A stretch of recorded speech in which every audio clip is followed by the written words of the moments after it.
y que no me aparte nadie. Lléname de ti, de ti, de ti. Quiero que tu amor inunde mi alma, que tu dulce paz me embriague con su fragancia, que quiero sumergirme, Señor, bajo tus aguas. Te adoro, Espíritu Santo. Quiero adorarte y ensalzarte a ti en esta noche. Ayúdame a honrarte en todo tiempo y momento. Aleluya. Quiero sentarme a la orilla en tu mar de maravilla y perderme en tu mirada, que arrastrado por la oleada del calor y del amor con que tú me amas. Te invito, por favor, si me estás viendo ahora, que levantes tu mano y conmigo le digas: lléname de ti, de ti, de ti. Quiero que tu amor inunde mi alma siempre, que tu dulce paz me embriague con su fragancia, que quiero sumergirme, Señor, bajo tus alas.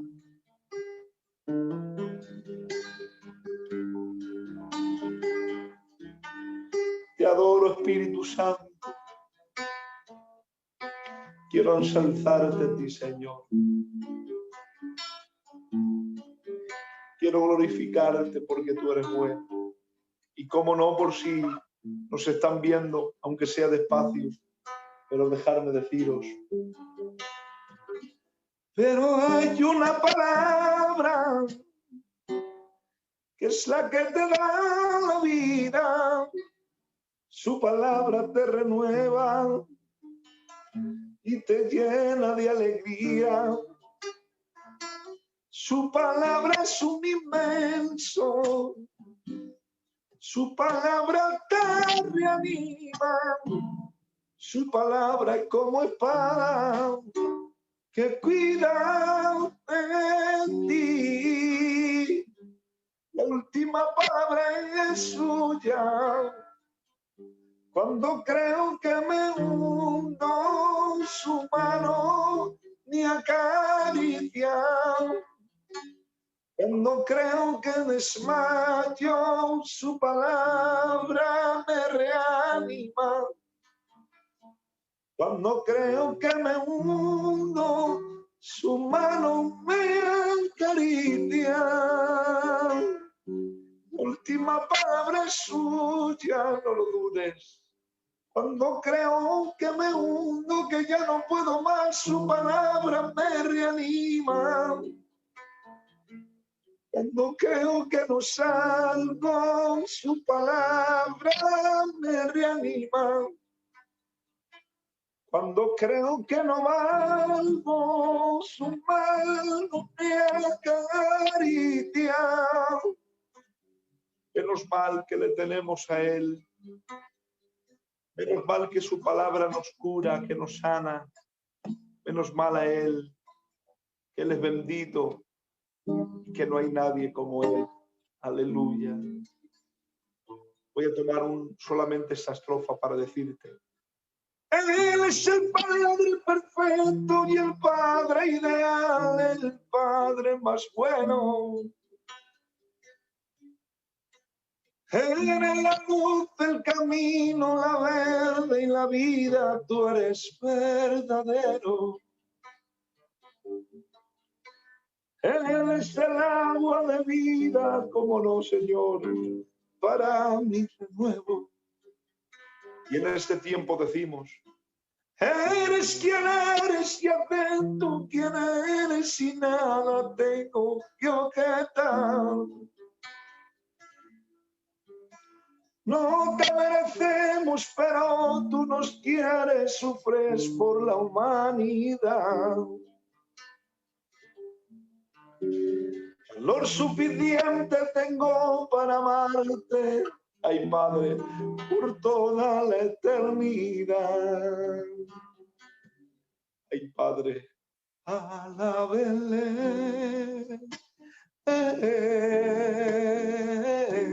Gracias, Señor. Alábenle.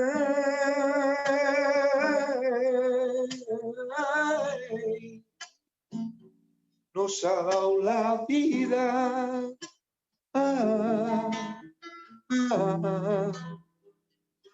Nos ha dado el ser.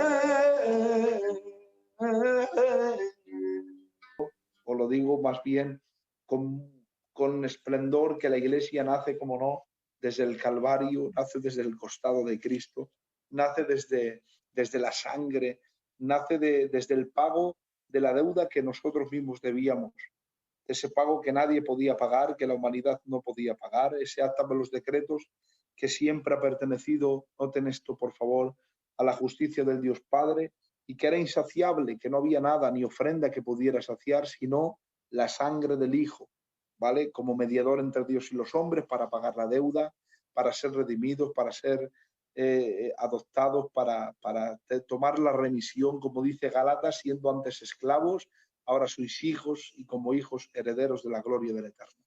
No hay más, pero ¿dónde de alguna forma se recibe a la Iglesia? ¿Dónde toma cuerpo de alguna forma? ¿Dónde para mí se le espera con la cuna y dónde da sus primeros pasitos? Literal, y creo que todos estaréis de acuerdo conmigo, que la Iglesia se refleja, se activa de alguna forma, nace y da sus primeros pasos después de este día glorioso, de este terremoto de gloria. Los viejos eruditos dicen, o los manuscritos antiguos, que fue como fuego, otros dicen que fue como el sonido de muchas aguas, otros como un torrente. No sé realmente cómo descifrarlo, pero fue la apertura de la venida del Espíritu Santo en ellos. Yo estaba imaginando esto y de verdad que se me saltaba el corazón de decir, ¿cómo tendría que ser la primera vez que el hombre toma contacto, no sobre, como en el antiguo pacto parecía el Espíritu sobre, sino en ellos? ¿Cómo se inaugura el templo creado, cómo no, por medio de la sangre del Cordero?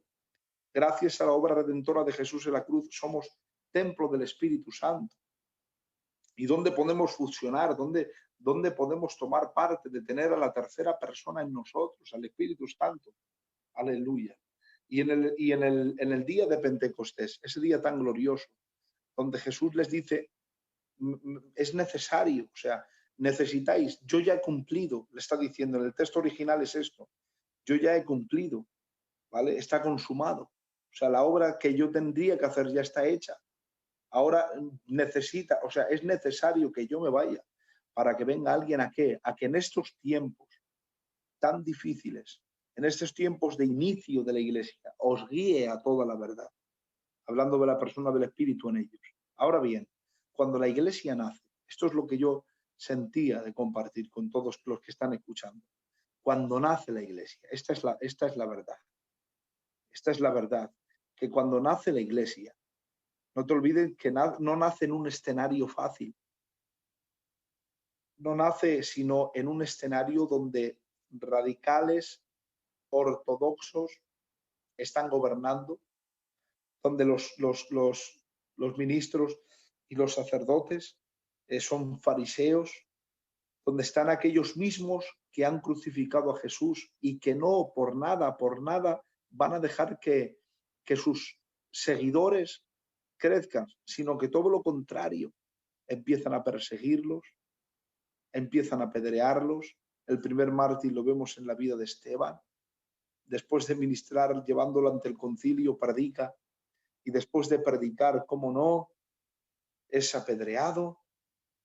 En una palabra, donde la Biblia, por medio del libro de los Hechos, nos pone en escena todas los vituperios. Digo, hermanos, y lo digo con conocimiento de causa, el libro de los Hechos es un pequeño resumen de lo que ocurrió, literal, porque hay muchos cristianos que perdieron su vida, hay muchos cristianos que fueron apedreados, que fueron echados, como no, a los leones, familias enteras.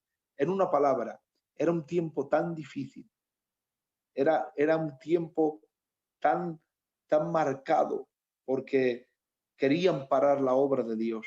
Pero tengo que decirte una palabra y lanzar esta saeta: la obra de Dios no hay quien la detenga. El gran Gamaliel se levanta y dice: si esto es obra de hombres, tranquilo, que la obra va a perecer. Pero ay, si es obra de Dios. Esta es la palabra. Si es obra de Dios, levantaros como queráis, que esto no hay quien lo detenga. Porque podéis matarles a ellos, pero al espíritu no hay quien lo mate. Gamaliel sabía de lo que estaba hablando. Gamaliel sabía de que estaba hablando acerca de esto. Podéis matar lo físico, pero lo invisible no hay nadie quien lo mate. Y así se empezó a propagar. ¿Cómo se propagó el Evangelio? Esto es lo que yo quiero centrarme. ¿Cómo se propaga el Evangelio? De nuestra mente tiene que irse quitando esos ideales, que cuando se refiere a iglesias, ¿vale?, como Éfeso, Galacia, los tesalonicenses, en una palabra, cuando habla acerca Pablo de iglesias, en ninguna manera, y esto es lo que quiero que entienda la gente, no llevéis a la iglesia a un local físico.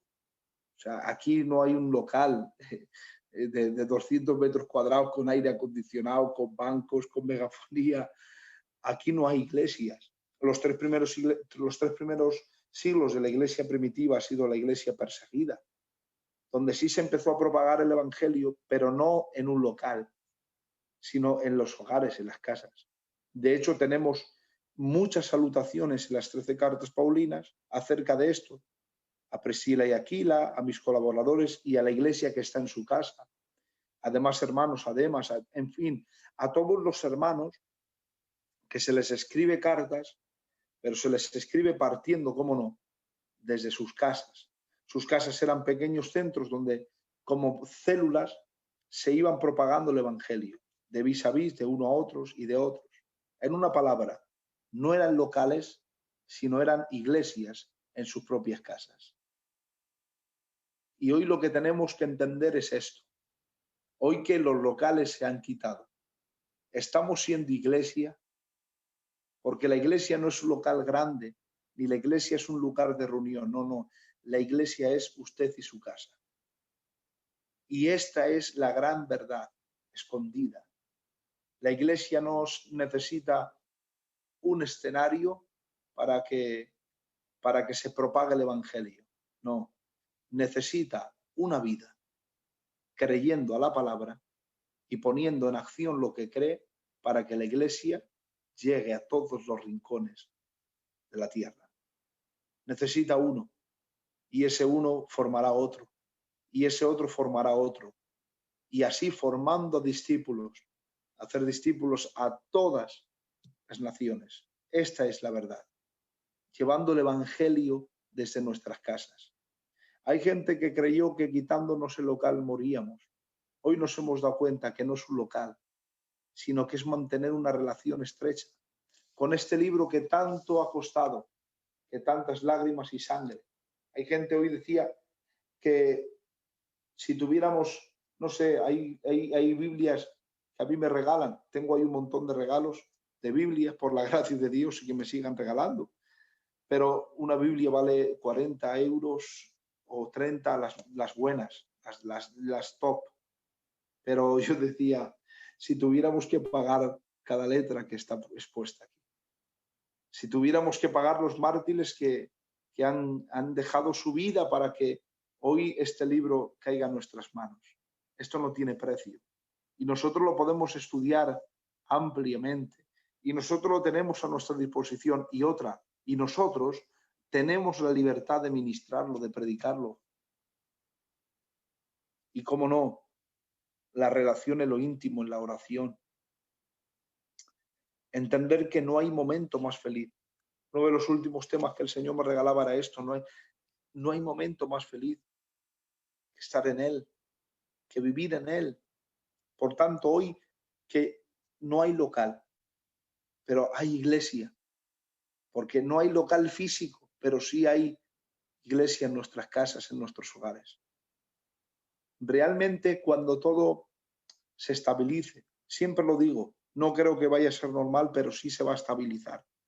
Cuando todo se estabilice, ¿qué vamos a volver a hacer? ¿Vamos a entrar otra vez en el local lleno de gente vacía? ¿Vamos a volver al local lleno de gente que necesita una hora de culto para sobrevivir su vida espiritual? O más bien este tiempo nos ha enseñado que fomentar el secreto, la lectura, la búsqueda, es realmente lo que el Espíritu Santo y Jesús vino a hacer. Jesús nunca ideó un local, perdonadme, aunque en su conocimiento anticipado, él sabía lo que venía, ¿vale? Eso está claro. Sabía que iba a haber locales y que iba a haber iglesias. Pero Jesús no vino, sino, no fue el plan primitivo, no fue la prioridad un local, sino más bien fue el llevar el evangelio a toda criatura. Ese fue el corazón de Jesús, ese fue el mensaje de Jesús. No encerrarnos en un local donde la religión nos come muchas veces, donde de alguna forma una hora de culto basta ¿para qué? Para limpiar mi conciencia, para llevar a los niños que tengan que ir al culto. Perdonarme, el culto, lo digo con todo el corazón, ¿vale? Y que nadie se moleste, pero esto ya ha pasado de moda. Ahora realmente necesitamos enmendar nuestra vida en el Espíritu, entender que los cristianos primitivos sobrevivieron a una de las peores etapas registradas, donde familias enteras Roma se los hacía morir entre leones, y donde realmente nunca negaron la persona del Espíritu, sabiendo que aquel que me niega la tierra es negado en el cielo, y aquel que me honra en la tierra es honrado en el cielo. Y con esas palabras que resonaban en sus corazones y en sus oídos, eran literalmente ultrajados. ¿Qué cosas? Que creyeron que matando a Jacobo iban a parar la obra de Dios. Pero no fue sino más el trampolín para que los hombres se armaran de valor, para que Pedro recibiera esa gran visión. No te olvides que seguido a que salga de la cárcel es llevado a aquella casa, y en esa casa es esperado la comida, donde espera en la azotea, y en la azotea recibe esa gran visión, donde es llamado al pueblo gentil a predicar el evangelio de salvación.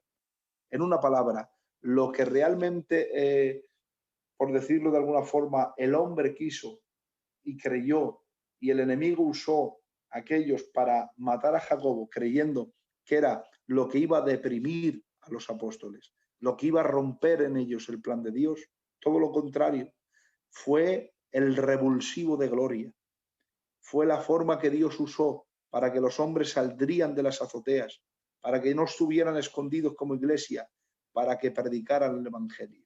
Seguido a esto, fijaros qué gran despliegue de hombres que han sido, de alguna forma, si vemos la vida de Pablo, es terrorífico. Todo lo que acontece, todo lo que él persigue, todo lo que es perseguido. Pero entender esto, que la obra de Dios ni la pudieron parar, ni la van a parar en el presente, ni la podrán detener en el futuro. Por tanto, para ir cerrando este tema, sencillo pero directo al corazón, con una palabra precisa: hoy que no tenemos local, sigamos siendo iglesia. Mira, decía yo estos minutos atrás en la iglesia que todo pastor le es permitido, de alguna forma, ¿vale? Entra en lo permitido, de que puede fracasar como pastor en una iglesia. Fijaros, hay tiempos que son diferentes. Has hablado de que yo, Dani, he estado de pastor en Zorroza, he pastoreado por la gracia de Dios 6 o 7 iglesias, y es verdad, pero mira, hay iglesias que habré salido bien, otras regulares. Eso no depende de nosotros, ¿Por qué digo esto? Porque no todos los tiempos son iguales. No en todos los momentos vives igual. Hay momentos donde eres golpeado y tienes que sobrellevar encima la iglesia. Hay momentos que todo viene de cara y eres... Y claro, no, dependiendo de la situación en la que vivamos, verdaderamente, podemos de alguna forma entenderme esta palabra, ¿vale? Para algunos ser un fracaso o para otros un éxito. Nosotros nunca debemos de medir nuestros pastoreos por éxitos o fracasos. Debemos de llevar y hacer la labor que Dios nos encomienda. Aparte de egos personales y quitar sobre todas las cosas, sea fracaso, éxito, seas aplaudido o seas, más bien, no seas aplaudido. Pero a lo que voy, como pastor, en mi aprendizaje, yo soy joven. Y si Dios no viene a por su iglesia, que creo que viene en breve, y lo digo con corazón que viene Dios, pero si Él nos deja vivir en la tierra, como jóvenes tendremos que ir desarrollando un ministerio. Y yo lo digo con todo el corazón, ¿eh? Y a mí me lo han dicho y muchas veces lo he dicho, y no es falsa humildad. Creo que estamos en camino de ser hombres de Dios, pero creo que la palabra de hombre de Dios se encamina con un tiempo procesado, con un tiempo amplio donde se desarrolla un hombre de Dios. Ahora bien, en ese tiempo, en el aprendizaje, puedo a lo mejor salir en una iglesia bien y otra regular, y si yo fracaso como pastor, pues mañana tendré otro momento o tendré otra iglesia para enmendar, o si no, que no pastoré más. No irá más, porque la obra de Dios no se va a romper porque yo fracase en un pastorado, porque Dios tiene provisión, Dios tiene momentos, Dios tiene hombres que velan por su iglesia, no se va a morir la iglesia. Pero hay sí algo donde sí va a recaer sobre mí toda y exclusivamente la prioridad en mi vida, y es que como pastor de una iglesia física tengo de alguna forma margen de error para poder fracasar o para otros ser un éxito. Pero como pastor en mi casa, que es la verdadera iglesia, como pastor aquí en mi casa, delante de mis hijos, delante de mi mujer, ahí no hay margen.